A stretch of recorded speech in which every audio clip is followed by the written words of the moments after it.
ಎಲ್ರಿಗೂ ನಮಸ್ಕಾರ. ಶ್ವೇತಾ ಮಲ್ನಾಡ್ ಸಿರಿ ಯೂಟ್ಯೂಬ್ ಚಾನಲ್ಗೆ ಸ್ವಾಗತ. ನಾನು ಇವಾಗ ಅಕ್ಕಿ ರೊಟ್ಟಿಗೆ ಮಾಡಲಿಕ್ಕೆ ನೀರನ್ನು ಕುದಿಲಿಕ್ಕೆ ಇಟ್ಟಿದ್ದೀನಿ. ಸೊ ಇವಾಗ ಅದನ್ನು ಹೇಗೆ ಅಕ್ಕಿ ಹಿಟ್ಟನ್ನು ಕುದಿಸ್ಕೊಳ್ತೀನಿ ಮತ್ತು ಹೇಗೆ ಮಿಷಿನಲ್ಲಿ ರೊಟ್ಟಿ ತೆಗಿತೀನಿ ಮತ್ತು ಅದು ಪ್ಯಾಕಿಂಗ್ ಹೇಗೆ ಬೇಯಿಸ್ಕೊಳ್ತೀವಿ ಮತ್ತು ಪ್ಯಾಕಿಂಗ್ ಹೇಗೆ ಮಾಡ್ತೀವಿ ಅನ್ನೋದನ್ನು ನನ್ನ ಚಾನಲಲ್ಲಿ ಇವತ್ತು ತೋರಿಸ್ಕೊಳ್ಬೇಕು ಅಂತ ಅಂದ್ಕೊಂಡಿದ್ದೀನಿ. ನಂದು ಇದು ಫಸ್ಟ್ ಬ್ಲಾಗು. ಫಸ್ಟ್ ನೋಡಿ, ಈಗ 2 ಪಾತ್ರೆ ಇಟ್ಟಿದ್ದೀನಲ್ವಾ, ಒಂದು ಪಾತ್ರೆಗೆ ಎಷ್ಟು ಹಿಟ್ಟು ಬೇಕೋ ಅಷ್ಟನ್ನು ತೂಕ ಮಾಡ್ಕೊಳ್ತಾ ಇದ್ದೀನಿ. ನಾವು ಎಲ್ಲದೂ ಮೆಜರ್ಮೆಂಟಲ್ಲೇ ನಾವು ಮಾಡೋದು. ವಿತೌಟ್ ಮೆಜರ್ಮೆಂಟ್ ಹೋದ್ವಿ ಅಂದರೆ ಎಲ್ಲ ಹಿಂದೆ ಮುಂದೆ ಆಗುತ್ತೆ. ಸೊ ಏನಾಗುತ್ತೆ ಅಂದರೆ ನಮಗೆ ಅಕ್ಕಿ ಎಲ್ಲ ಟೈಮಲ್ಲೂ ಒಂದೇ ಥರ ಸಿಗೋದಿಲ್ಲ. ಹಾಗಾಗಿ ಒಂದು ಸರಿ ಉದ್ದ ಅಕ್ಕಿ ಸಿಗುತ್ತೆ, ಒಂದೊಂದು ಸರಿ ದಪ್ಪ ಅಕ್ಕಿ ಸಿಗುತ್ತೆ. ಸೊ ಹಾಗಾಗಿ ಆ ದಪ್ಪ ಅಕ್ಕಿ ಬಂದಾಗ ನೀರು ಜಾಸ್ತಿ ತೊಗೊಳುತ್ತೆ, ಉದ್ದ ಅಕ್ಕಿ ಬಂದಾಗ ಸ್ವಲ್ಪ ಅಂಟಿರುತ್ತೆ, ಅದು ಸ್ವಲ್ಪ ಕಡಿಮೆ ನೀರು ತೊಗೊಳುತ್ತೆ. ಹಾಗಾಗಿ ನಾವು ಅಕ್ಕಿಗಳನ್ನು ನೋಡಿಬಿಟ್ಟು ಅಕ್ಕಿ ಹೇಗಿದೆಯೋ ಅದೇ ಥರ ನಾವು ನೀರನ್ನು ಸ್ವಲ್ಪ ಕಡಿಮೆ ಜಾಸ್ತಿ ಮಾಡ್ಕೋತೀವಿ. ಸೊ ಅದು ಅಕ್ಕಿ ಮೇಲೆ ಹೋಗುತ್ತೆ ನೋಡಿ. ಇವಾಗ ಅಕ್ಕಿನ ತೊಗೊಂಬಂದ್ಬಿಟ್ಟು ಇದ್ರ ಮೇಲೆ ಇಟ್ಬಿಡ್ತೀವಿ, ದಬ್ರಿ ಮೇಲೆ. ಯಾಕೆ ಅಂತಂದರೆ ಆ ಚರಿಗೆ ಮೇಲೆ ಇಡೋದ್ರಿಂದ, ಆ ದಬ್ರಿ ಮೇಲೆ ಇಡೋದ್ರಿಂದ ಏನಾಗುತ್ತೆ, ಅದು ಜಾಸ್ತಿ ವೆಯ್ಟ್ ಬೀಳೋದ್ರಿಂದ ಗಾಳಿ ಹೊರಗಡೆ ಹೋಗಲ್ಲ, ಬೇಗ ನೀರು ಕುದಿಯುತ್ತೆ ಅನ್ನೋ ಉದ್ದೇಶದಿಂದ. ನೋಡಿ, ಈಗ ನೀರು ಕುದಿ ಬರಬೇಕು. ಗ್ಯಾಸ್ ಅವೈಲೇಬಿಲಿಟಿ ತುಂಬ ಕಡಿಮೆ ಇರೋದ್ರಿಂದ ನಮಗೆ ಹೋಟೆಲ್ಸ್ಗಳೆಲ್ಲ ತುಂಬ ಬಂದಾಗಿದ್ದಾವೆ. ಹಾಗಾಗಿ ರೊಟ್ಟಿ ಆರ್ಡ್ರ್ ಕೂಡ ನಮಗೆ ತುಂಬ ಕಮ್ಮಿ ಆಗಿದೆ. ಹಾಗಾಗಿ ಸ್ವಲ್ಪ ಕಡಿಮೆನೇ ಆಗ್ತಾಯಿದೆ ಆರ್ಡ್ರೆಲ್ಲ ನಮಗೆ. ಸೊ ಇದರಲ್ಲೇ ನಮಗೆ ಎಷ್ಟು ಬೇಕಾಗುತ್ತೆ ಅಂತೇಳಿ ಒಂದು ದಿನಕ್ಕೆ ಅಂದಾಜಲ್ಲಿ ನಾವು ಬೇಯಿಸ್ಕೊಳ್ತೀವಿ ಹಿಟ್ಟನ್ನು.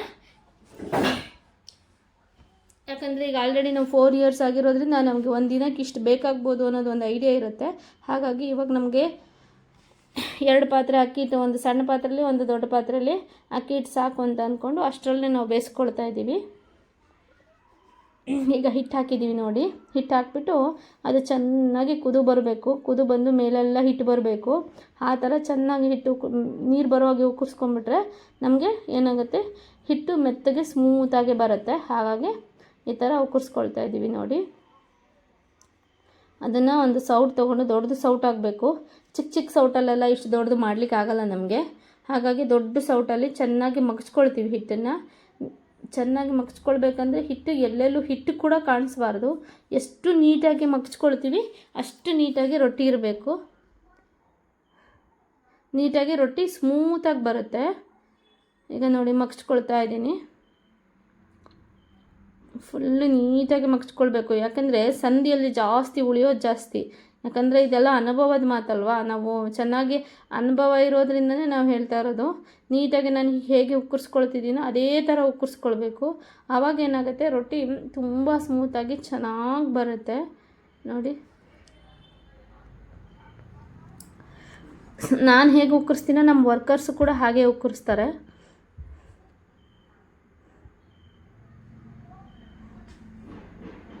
ಮತ್ತು ಅದು ಪಾತ್ರೆ ಇದಾಗೋದ್ರಿಂದ ಒಬ್ರು ಯಾರು ಹಿಡ್ಕೊಂಡು ನೀಟಾಗಿ ಮಗ್ಸ್ತೀವಿ. ಒಬ್ರು ಯಾರಾದರೂ ಬಟ್ಟೆ ಹಿಡ್ಕೊಂಡ್ಬಿಟ್ಟು ತುಂಬ ಚೆನ್ನಾಗಿ ಬರುತ್ತೆ. ಈಗ ಇನ್ನೊಂದು ಕಡೆ ಪಾತ್ರೆ ಇಟ್ಕೊಂಡಿದ್ವಲ್ಲ, ಅದು ನೀರು ಬಿಸಿಯಾಗಿದೆ, ಕುದೀತಾ ಇದೆ. ಹಾಗಾಗಿ ಅದಕ್ಕೂ ಕೂಡ ಹಿಟ್ಟನ್ನು ಹಾಕಿದ್ದೀವಿ. ಆಲ್ಮೋಸ್ಟ್ ಇವಾಗ ಆರ್ಡ್ರ್ ತುಂಬ ಕಮ್ಮಿ ಆಗಿದೆ. ಈ ಥರದ್ದು 4-5 ಪಾತ್ರೆ ಉಪ್ಪಿಸ್ಕೊಳ್ತಾ ಇದ್ವಿ ಡೈಲಿ. ಈಗ 2 ಪಾತ್ರೆಗೆ ಬಂದಿದೆ. ಉದ್ದೇಶ ಇಷ್ಟೇ, ಗ್ಯಾಸ್ ಸಿಗ್ತಾ ಇಲ್ವಲ್ಲ, ಹಾಗಾಗಿ ಹೋಟೆಲ್ಸ್ಗಳು ತುಂಬ ಬಂದಾಗಿದ್ದಾವೆ. ನಮಗೆ ಬೆಂಗಳೂರು ಕೂಡ ರೊಟ್ಟಿ ಆರ್ಡರ್ಸ್ ಹೋಗ್ತಾ ಇತ್ತು. ಬೆಂಗಳೂರು ಆರ್ಡರ್ ಕೂಡ ಬಂದಾಗಿದೆ ಇವಾಗ. ಸುಮಾರು DTM layout, Konanakunte cross, Tumakuru road, ಮತ್ತು ಸಾರಕ್ಕಿ ಸಿಗ್ನಲ್ ಎಲ್ಲ ಕಡೆನೂ ರೊಟ್ಟಿ ಹೋಗ್ತಾ ಇತ್ತು. ಎಲ್ಲ ಸುಮಾರು ಕಡೆ ಬಂದಾಗಿದೆ ಇವಾಗ. ಹಾಗಾಗಿ ನಮಗೆ ಬೆಂಗಳೂರಿಗೆ ರೊಟ್ಟಿ ಹೋಗೋದು ಬಂದಾಗಿದೆ ನೋಡಿ. ಮತ್ತೆ ಅದನ್ನು ಬಿಟ್ಟಿದ್ನಲ್ವ ಹಿಟ್ಟು ಹಾಕ್ಕೊಳ್ಳಿಕ್ಕೆ ಅಂತ ಹೇಳ್ಬಿಟ್ಟು, ಹಾಗಾಗಿ ಇದನ್ನು ಮತ್ತೆ ಉಪ್ಪಿಸ್ಕೊಳ್ತಾ ಇದ್ದೀವಿ ನೋಡಿ. ಎಷ್ಟು ನೀಟಾಗಿ ಮಗ್ಚ್ಕೊಳ್ತೀವೋ ಅಷ್ಟು ಚೆನ್ನಾಗಿ ರೊಟ್ಟಿ ಬರುತ್ತೆ.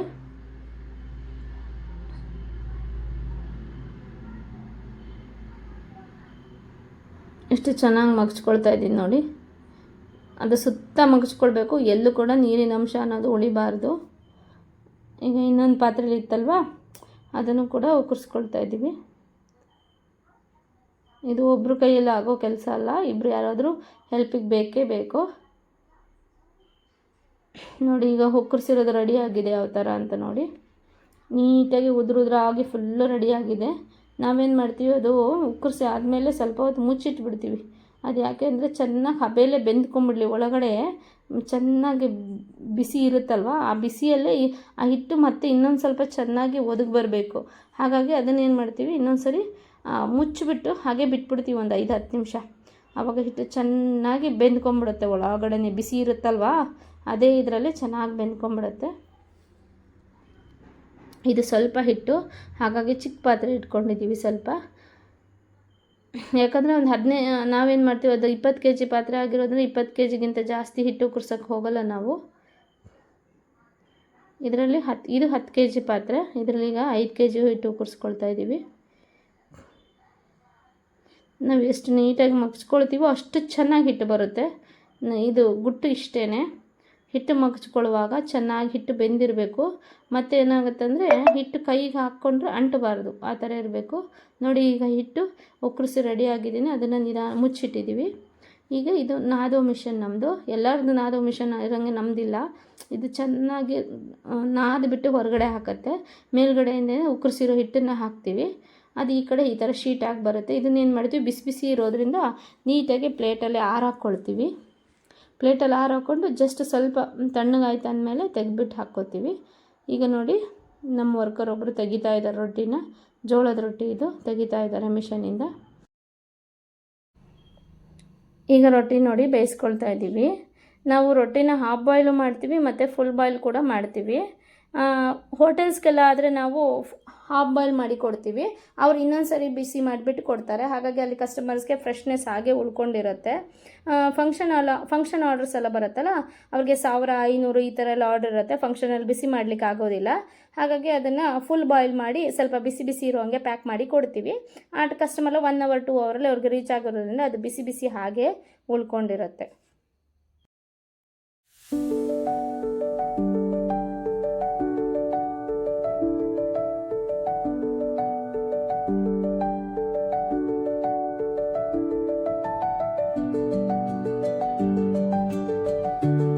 ಏನಂದರೆ ನಾವು ರೊಟ್ಟಿಗೆ ಯಾವುದೇ ಕೆಮಿಕಲ್ ಎಲ್ಲ ಹಾಕೋದಿಲ್ಲ, ಹಾಗಾಗಿ ರೊಟ್ಟಿ ತುಂಬ ಸ್ಮೂತಾಗಿ ಮತ್ತು 2 ದಿನ ಇಡ್ಲಿಕ್ಕೆ ಬರೋದು ನಮ್ಮದು ರೊಟ್ಟಿ. ಇವತ್ತು ಬೆಳಗ್ಗೆ ಮಾಡಿದ್ದೀವಿ ಅಂತಂದರೆ ಇನ್ನು ನಾಳೆ ಸಂಜೆವರೆಗೂ ಯೂಸ್ ಮಾಡ್ಕೊಳ್ಬೋದು. ಚಳಿಗಾಲದಲ್ಲಾದರೆ 1 ದಿನ ಎಕ್ಸ್ಟ್ರಾ ಯೂಸ್ ಮಾಡ್ಕೊಳ್ಬೋದು, ಸ್ವಲ್ಪ ಕೋಲ್ಡ್ ವಾತಾವರಣ ಇರೋ ಅಲ್ಲಿ. ನಮ್ಮದೇನಿಲ್ಲ, ಇಲ್ಲಿ ಸ್ವಲ್ಪ ಬೇಸಿಗೆ ಟೈಮಲ್ಲೆಲ್ಲ ಓನ್ಲಿ 2 days ಮಾತ್ರ ಯೂಸ್ ಆಗುತ್ತೆ. ಸ್ವಲ್ಪ ಬೇಯಿಸಿರೋದು ನೀಟಾಗಿ ಬೇಯಿಸ್ಬಿಟ್ರೆ ಸ್ವಲ್ಪ ಲೈಫ್ ಜಾಸ್ತಿ ಆಗುತ್ತೆ ಅಷ್ಟೇ. ನೋಡಿ ಇವಾಗ ಹಾಕಿದ್ದೀವಿ ನಾವು, ಯಾವುದನ್ನಾದ್ರೂ ಅಷ್ಟೇ ತುಂಬ ಕೋಲ್ಡ್ ಆಗೋ ತನಕ ಹೊರಗೆ ಮತ್ತೆ ಇದಕ್ಕೆ ಹಾಕಲ್ಲ, ಕವರ್ಗೆ ಹಾಕೋದೇ ಇಲ್ಲ. ಆ ಥರ ಕವರ್ಗೆ ಹಾಕಿದ್ವಿ ಅಂತಂದರೆ ಏನಾಗುತ್ತೆ, ಒಳಗಡೆಯಿಂದ ಮಾಯ್ಶ್ಚರ್ ಬಂದುಬಿಡುತ್ತೆ, ನೀರು ಒಳಗಡೆ ಎಲ್ಲ ನೀರಾಗಿಬಿಡುತ್ತೆ. ಹಾಗಾಗಿ ನೀಟಾಗಿ ಆರಿಸ್ಬಿಟ್ಟು ಹಾಕ್ಕೋತೀವಿ. ಈ ಮೆಶ್ ಕೂಡ ನನ್ನದೇ ಐಡಿಯಾ. ಏನು ಮಾಡಿದ್ದೀನಿ ಅಂದರೆ, ಇದು ಟೇಬಲು ಒಂದು 3 ಅಡಿ 4 ಅಡಿ ಹೈಟ್ ಮಾಡಿಬಿಟ್ಟು ಲೇಡೀಸ್ಗೆ ಬಗ್ಗೆ ಹಾಕೋಕ್ಕೋದ್ರೆ ಸೊಂಟ ನೋವು ಬಂದುಬಿಡುತ್ತೆ. ಹಾಗಾಗಿ ಸ್ಟೀಲ್ ಮೆಷನ್ನು ಹಾಕ್ಸಿದ್ದೀನಿ. ಅದು ಸ್ಟ್ರೈಟಾಗಿ ನಿಂತ್ಕೊಂಡು ಹಾಕಿ ಅಲ್ಲೇ ಪ್ಯಾಕ್ ಮಾಡ್ಬೋದು. ಬೇಕಂದರೆ ಕುತ್ಕೊಂಡು ಪ್ಯಾಕ್ ಮಾಡ್ಬೋದು, ಇಲ್ಲ ನಿಂತ್ಕೊಂಡೇ ಪ್ಯಾಕ್ ಮಾಡ್ತೀನಿ ಅಂದರೆ ನಿಂತ್ಕೊಂಡು ಕೂಡ ಪ್ಯಾಕ್ ಮಾಡ್ಬೋದು. ನೋಡಿ ನಮ್ಮ ವರ್ಕರ್ ಒಬ್ಬರು ಪ್ಯಾಕ್ ಮಾಡ್ತಾ ಇದ್ದಾರೆ.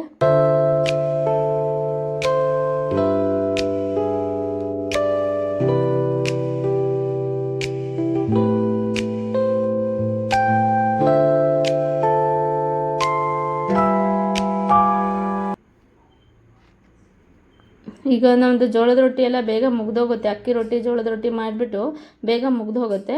ಹಾಗಾಗಿ ನಾವು ಹೋಳಿಗೆ ಮಾಡ್ತೀವಿ ಮಧ್ಯಾಹ್ನದ ಮೇಲೆ. ಸೊ ನಮ್ಮದು ಆರ್ಡ್ರ್ ಹೆಂಗಿರುತ್ತೋ ಆ ಥರ ಪ್ಲ್ಯಾನಿಂಗ್ ಮಾಡ್ಕೊಳ್ತೀವಿ. ಈಗ ನಮ್ದು ಏನಿಲ್ಲ ಅಂದರೆ ವಾರದಲ್ಲಿ 4 ದಿನ 5 ದಿನ ಹೋಳಿಗೆ ಇದ್ದೇ ಇರುತ್ತೆ. ಹಾಗಾಗಿ ಹೂರಣನ ಹಿಂದಿನ ದಿನವೇ ಇಲ್ಲಾಂದರೆ ಬೆಳಗ್ಗೆ ಮಾಡಿಟ್ಕೊಂಡಿರ್ತೀವಿ. ಮತ್ತು ಮಧ್ಯಾಹ್ನ ಮೇಲೆ ಈಗ ಬೆಳಗ್ಗೆ ಎಲ್ಲ ರೊಟ್ಟಿ ಆಗಿ ಒಂದು 12 ಗಂಟೆ 1 ಗಂಟೆಗೆ ಮುಗಿದು ಹೋಗುತ್ತೆ. ಯಾಕೆ ಅಂತಂದರೆ ಎಲ್ಲ ನಮ್ಮದು ಹೋಟೆಲ್ಸ್ಗಳೆಲ್ಲ ಮಧ್ಯಾಹ್ನಕ್ಕೆ ರೊಟ್ಟಿ ಕೊಡೋವಿರ್ತವೆ. ಹಾಗಾಗಿ ಒಂದು 12:30 ಒಳಗಡೆ ನಮ್ಮ ಸುತ್ತಮುತ್ತ ಯಾವ್ಯಾವ ಚಿಕ್ಕ ಚಿಕ್ಕ ಸಿಟಿಗಳಿದ್ದಾವೆ ಅಲ್ಲಿಗೆಲ್ಲ ನಾವು ಬಸ್ ಮೂಲಕ ಕಳಿಸ್ಬಿಡ್ತೀವಿ. ಅವರಲ್ಲಿ ಬಸ್ಸಿಗೆ ಬಂದುಬಿಟ್ಟು ತೊಗೊಂಡ್ಬಿಡ್ತಾರೆ. ನೋಡಿ ಇವಾಗ ನಾನು ಪ್ರೆಸ್ ಮಾಡಿ ಮಾಡಿ ಮಾಡಿ ಹೋಳಿಗೆನ ಮಿಷನ್ ಇದಕ್ಕೆ ಹಾಕ್ತಾಯಿದ್ದೀನಿ, ಹಂಚಿಗೆ ಹಾಕ್ತಾಯಿದ್ದೀನಿ.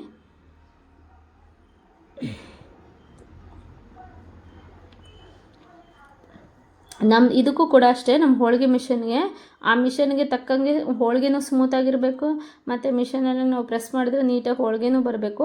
ಆ ಲೆವೆಲ್ಗೆ ನಾವು ಬೇಳೆನ ಮತ್ತು ಹೂರಣನ ರೆಡಿ ಮಾಡ್ಕೊಂಡಿರ್ತೀವಿ. ಮತ್ತು ಬೇಳೆ ಮತ್ತು ಹೂರಣನ ಹೇಗೆ ರೆಡಿ ಮಾಡ್ಕೊಳ್ತೀವಿ ಅನ್ನೋದನ್ನು ಇನ್ನೊಂದು ವೀಡಿಯೋದಲ್ಲಿ ನಾನು ತೋರಿಸ್ತೀನಿ. ನೋಡಿ ಇವಾಗ ನಮ್ದು ಎಷ್ಟು ಸ್ಮೂತಾಗಿದೆ ಹಿಟ್ಟು, ಮತ್ತು ಹೂರಣನೂ ಅಷ್ಟೇ ಪ್ರೆಸ್ ಮಾಡಿದ ಕೂಡಲೇ ಯಾವ ಥರ ಅಗಲಾಗಿ ನೀಟಾಗಿ ಹೋಳಿಗೆ ಬರ್ತಾಯಿದೆ ನೋಡಿ. ಇದಕ್ಕೆಲ್ಲ ನಂದು ಅನುಭವನೇ, ನಾನು ಯಾರ ಹತ್ರನೂ ಕಲಿಯೋಕ್ಕೆ ಹೋಗಿಲ್ಲ. ಸೊ ಇದೆಲ್ಲ ನಂದು ಸ್ವಂತ ಅನುಭವದಿಂದನೇ ನಾನು ಕಲ್ತಿರೋದು. ಅಕ್ಕಿ ರೊಟ್ಟಿ ಮಾಡಿರೋದಾಗಿರ್ಬೋದು, ಜೋಳದ ರೊಟ್ಟಿ ಮಾಡೋದಾಗಿರ್ಬೋದು, ಇಲ್ಲ ಹೋಳಿಗೆ ಮಾಡೋದಾಗಿರ್ಬೋದು, ಎಲ್ಲ ನನ್ನ ಸ್ವಂತ ಅನುಭವ ಮಾಡಿ ಮಾಡಿ ಮಾಡಿ ಕಲ್ತಿರೋದು ನಾನು.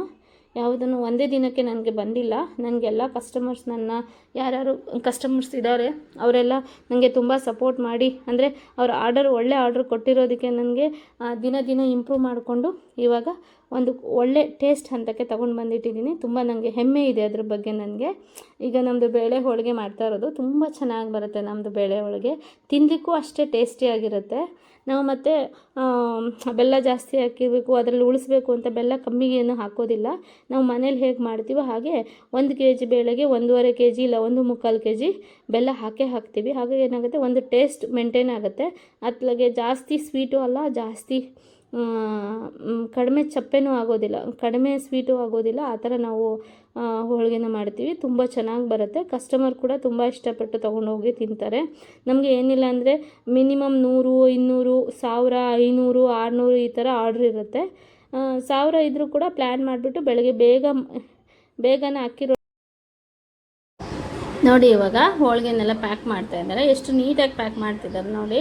ಅದು ಏನು ಮಾಡ್ತಾರೆ ಅಂದರೆ, ಎಲ್ಲ ಲೇಯರ್ನ ಒಂದ್ರ ಮೇಲೆ ಒಂದು ಹೋಳಿಗೆ ಹಾಕೋದಿಲ್ಲ, ನೀಟಾಗಿ ಲೇಯರ್ ಈ ಥರ ಬಟರ್ ಶೀಟ್ ಹಾಕ್ಬಿಟ್ಟು ಅದ್ರ ಮೇಲ್ಗಡೆ ಒಂದೊಂದಾಗಿ ಇಟ್ಕೊಂಡು ಬರ್ತಾರೆ ನೋಡಿ. ಹಾಕ್ತಾ ಇದ್ದಾರೆ ಎಷ್ಟು ಯಾವ ಥರ ಪ್ಯಾಕ್ ಮಾಡ್ತಿದ್ದಾರೆ ನೋಡಿ. ಎಲ್ಲ ಸೈಡ್ ಬೈ ಹಾಕ್ಕೊಂಡು ಬರ್ತಾರೆ. ಹಾಗಾಗಿ ಒಂದು ಹೋಳಿಗೆ ಮೇಲೆ ಒಂದು ಹೋಳಿಗೆ ಬೀಳೋದಿಲ್ಲ ನೋಡಿ. ಆವಾಗ ಅದನ್ನು ನೀಟಾಗಿ ಅಂಟ್ಕೊಳ್ಳೋದಿಲ್ಲ. ಈ ವರ್ಕರ್ ಕೂಡ ತುಂಬ ಟ್ಯಾಲೆಂಟೆಡ್, ತುಂಬ ಪ್ಲ್ಯಾನಿಂಗ್ ಆಗಿ ಪ್ಯಾಕ್ ಮಾಡ್ತಾರೆ. ಹಾಗೆ ಕಸ್ಟಮರ್ಸನ್ನು ಹ್ಯಾಂಡಲ್ ಮಾಡೋದಾಗಲಿ, ಸಮಾಧಾನವಾಗಿ ಕೆಲಸ ಮಾಡೋದಾಗಲಿ, ನಿಜವಾಗ್ಲೂ ಇವರಿಂದ ನಾವು ಕಲಿಯೋದಿರುತ್ತೆ.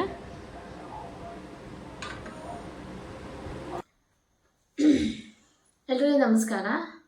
ಈ ವಿಡಿಯೋದಲ್ಲಿ ಅಕ್ಕಿ ರೊಟ್ಟಿ ಹೇಗೆ ಮಾಡ್ತೀವಿ, ಜೋಳದ ರೊಟ್ಟಿ ಹೇಗೆ ಮಾಡ್ತೀವಿ, ಮತ್ತು ಹೋಳಿಗೆಗಳನ್ನು ಹೇಗೆ ಮಾಡ್ತೀವಿ ಅನ್ನೋದನ್ನು ವಿಡಿಯೋ ಮೂಲಕ ತೋರಿಸಿದ್ದೀನಿ. ಇದರ ಜೊತೆಗೆ ನಾವು ಅಪ್ಪೆಮಡಿ ಉಪ್ಪಿನಕಾಯಿ ಮತ್ತು ಹಪ್ಪಳಗಳನ್ನು ಕೂಡ ನಾನು ಸೇಲ್ ಮಾಡ್ತೀನಿ. ಈ ಬಿಸ್ನೆಸ್ಸನ್ನು ನಾನು 4 ವರ್ಷದ ಹಿಂದೆ ಸ್ಟಾರ್ಟ್ ಮಾಡಿದ್ದೀನಿ. ಆ 4 ವರ್ಷದ ಹಿಂದೆ ನಾನು 100 ರೊಟ್ಟಿಯಿಂದ ಸ್ಟಾರ್ಟ್ ಮಾಡಿರೋದು. ಫಸ್ಟ್ ಬಿಸ್ನೆಸ್ ಮಾಡುವಾಗ ತುಂಬ ಕಷ್ಟಗಳು ಬಂತು. ಅಂದರೆ ರೊಟ್ಟಿ ಇಷ್ಟು ಸ್ಮೂತಾಗಿ ಬರ್ತಾ ಇರಲಿಲ್ಲ ಮೊದಲು. ಮತ್ತು ಈ ರೊಟ್ಟಿಗೆ ನಾವು ಯಾವುದೇ ಕೆಮಿಕಲ್ಸ್ ಕೂಡ ನಾನು ಯೂಸ್ ಮಾಡಿಲ್ಲ. ರೊಟ್ಟಿ ತುಂಬ ಸ್ಮೂತಾಗಿ ಬರದೇ ಇರುವಾಗ ಹೇಗೆ ಬೇಯಿಸಿದ್ರೆ ಹೇಗಾಗುತ್ತೆ ಅಂತ ಹೇಳ್ಬಿಟ್ಟು ಸ್ವಲ್ಪ ನನ್ನ ಸ್ಕಿಲ್ಲನ್ನು ಯೂಸ್ ಮಾಡಿಬಿಟ್ಟು ಇವಾಗ ತುಂಬ ಸ್ಮೂತಾಗಿ ರೊಟ್ಟಿ ಬರುತ್ತೆ. ಆದರೆ ನಮ್ಮ ರೊಟ್ಟಿ 2 ದಿನ ಬರೋದು. ಅದು ಯಾಕಂತಂದರೆ ನಮ್ಮದು ಕೆಮಿಕಲ್ಸ್ ಏನು ಯೂಸ್ ಮಾಡಲ್ಲ. ಈ ಕೆಮಿಕಲ್ಸ್ ಕೂಡ ಯೂಸ್ ಮಾಡಿಬಿಟ್ಟು ಚಪಾತಿ ಆಗಿರ್ಬೋದು, ಜೋಳದ ರೊಟ್ಟಿ ಎಲ್ಲ ಮಾಡ್ತಾರೆ. ಅದು 1 ವಾರ ತನಕ ಬರುತ್ತೆ. ಆದರೆ ನಾವು ಕೆಮಿಕಲ್ಸ್ ಎಲ್ಲ ಏನೂ ಯೂಸ್ ಮಾಡೋದಿಲ್ಲ. ಹಾಗಾಗಿ ನಮಗೆ ದೂರ ಎಲ್ಲ ಅಕ್ಕಿ ರೊಟ್ಟಿ, ಜೋಳದ ರೊಟ್ಟಿ ಎಲ್ಲ ಕಳಿಸ್ಲಿಕ್ಕಾಗಲ್ಲ. ಆದ್ರೂ ನಮ್ಮೂರಿಂದ ಡೈರೆಕ್ಟಾಗಿ ಬೆಂಗಳೂರಿಗೆ ಬಸ್ ಇದೆ. ಹಾಗಾಗಿ ನಾವು ಬೆಂಗಳೂರಿಗೆ ಬಸ್ ರೊಟ್ಟಿನ ಕಳಿಸ್ಕೊಡ್ತೀನಿ. ಇಲ್ಲಿಂದ ಯಾಕಂದರೆ ಸುಮಾರು ಕೋಣನಕುಂಟೆ ಕ್ರಾಸ್ ಆಗಿರ್ಬೋದು, BTM ಲೇಔಟು, ಹರಕೆರೆ ಈ ಕಡೆಯಿಂದ ನನಗೆ ರಿಟೇಲ್ ಕಸ್ಟಮರಿಂದ ಆರ್ಡರ್ ಇದೆ. ಹಾಗಾಗಿ ಅವ್ರಿಗೆ ಡೈಲಿ ನನಗೆ ಇಷ್ಟು ಬೇಕಾ ಇವತ್ತಿಗೆ ಅಂತ ಹೇಳಿ ನನಗೆ ಆರ್ಡ್ರ್ ಮಾಡ್ತಾರೆ. ಸೊ ನಾನು ಅದನ್ನು ಕಳಿಸ್ಕೊಡ್ತೀನಿ. ಇನ್ನು ಆಲ್ ಓವರ್ ಕರ್ನಾಟಕ ಆದರೆ ಅಪ್ಪೆಮಿಡಿ ಉಪ್ಪಿನಕಾಯಿ ಹೇಳಿದ್ನಲ್ಲ, ಅಪ್ಪೆಮಿಡಿ ಉಪ್ಪಿನಕಾಯಿ ಆಗಿರ್ಬೋದು, ಆಮೇಲೆ ಹಪ್ಪಳಗಳಾಗಿರ್ಬೋದು, ಇವುಗಳನ್ನು ನಾವು ಆಲ್ ಓವರ್ ಕರ್ನಾಟಕ ಆಗಿರ್ಬೋದು, ಬೇರೆ ಎಲ್ಲೇ ಯಾವುದೇ ಕಡೆ ಆದರೂ ನಾವು ಕಳಿಸ್ಕೊಡ್ತೀವಿ. ಯಾರಿಗಾದರೂ ರಿಕ್ವೈರ್ಮೆಂಟ್ಸ್ ಇದ್ದರೆ ಲಾಸ್ಟಲ್ಲಿ ನಂದು ಕಾಂಟ್ಯಾಕ್ಟ್ ನಂಬರ್ ಇರುತ್ತೆ. ಆ ನಂಬರ್ಗೆ ಕಾಲ್ ಮಾಡಿ ಆರ್ಡರ್ಗಳನ್ನು ಬುಕ್ ಮಾಡಿ. ಮತ್ತು ನಾನು ಈ ವಿಡಿಯೋಗಳನ್ನು ಮಾಡೋ ಉದ್ದೇಶ ಅಂತಂದರೆ, ನನ್ನ ಹಾಗೆ ತುಂಬ ಹೆಣ್ಮಕ್ಳಿಗೆ ಬಿಸ್ನೆಸ್ ಮಾಡಬೇಕು ಅಂತ ಇಷ್ಟ ಇರುತ್ತೆ. ಆದರೆ ಅವ್ರಿಗೆ ಹೆದರಿಕೆ ಇರುತ್ತೆ, ನಾನು ಬಿಸ್ನೆಸ್ ಮಾಡಿದ್ರೆ ನಂಗೆ ಅದನ್ನು ಚೆನ್ನಾಗಿ ಮುಂದುವರ್ಸ್ಕೊಂಡು ಹೋಗೋಕ್ಕಾಗುತ್ತಾ ಇಲ್ವೋ, ಇಲ್ಲ ಸಕ್ಸಸ್ ಆಗುತ್ತಾ ಅನ್ನೋ ಹೆದರಿಕೆಗಳು ತುಂಬ ಇರುತ್ತೆ. ಸೊ ಹಾಗಾಗಿ ನಾನು ಯಾವ ಥರ ಎಫರ್ಟ್ ಹಾಕಿ ಕೆಲಸ ಮಾಡಿದೆ, ಸೊ ಈ ಬಿಸ್ನೆಸ್ಸನ್ನು ಸ್ಟಾರ್ಟ್ ಮಾಡಿದಾಗ ನಂಗೆ ಯಾವ್ಯಾವ ಥರ ಪ್ರಾಬ್ಲಮ್ಸ್ ಬಂತು, ಸೊ ಅದನ್ನೆಲ್ಲ ನಾನು ಮುಂದೆ ವೀಡಿಯೋಗಳ ಮೂಲಕ ನಾನು ಹೇಳ್ಕೊಂಡು ಹೋಗ್ತೀನಿ. ಹಾಗಾಗಿ ನನ್ನ ವಿಡಿಯೋಗಳು ನಿಮ್ಗೆ ಇಷ್ಟ ಆಗಿದ್ದರೆ ನೀವು ಲೈಕ್ ಮಾಡಿ ಮತ್ತು ಶೇರ್ ಮಾಡಿ, ಸಬ್ಸ್ಕ್ರೈಬ್ ಮಾಡಿ. ಧನ್ಯವಾದ.